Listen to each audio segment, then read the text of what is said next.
I want to show you, this is a peach tree, a way to protect from ground squirrels. We got some really nice peaches growing on this. We've got this almond tree surrounded by a wire mesh cage, and that works pretty good for ground squirrels, but that's a smaller tree. A tree like this, I'm not going to be able to get a cage around it. In the past, I've also tried to use this plastic mesh against the ground squirrels. Now for these grape plants, it works fairly well, actually.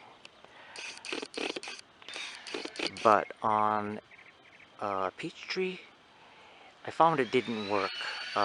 They either chewed through it, they chewed through the mesh.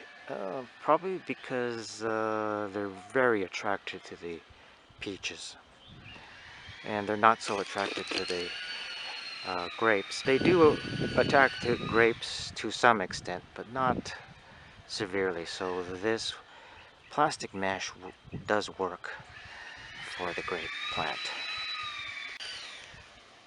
For the peach tree, what I've been doing, and this is very labor intensive, but I've been wrapping just regular pieces of cloth around the peaches. I found this is the most effective way so far. It's not completely foolproof because they will get some of the ones, even if you have the cloth over the fruit.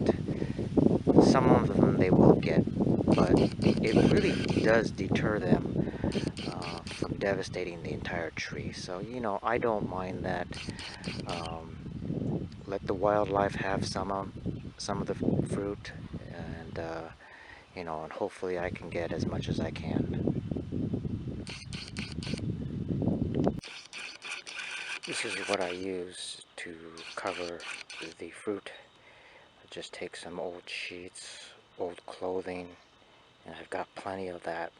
Just cut them into different pieces, tear them, and then I make strips out of some of them. And I first wrap the fruit with those larger ones, and then I tie the ends of the cloths around the small branches so they, you know, those don't unravel.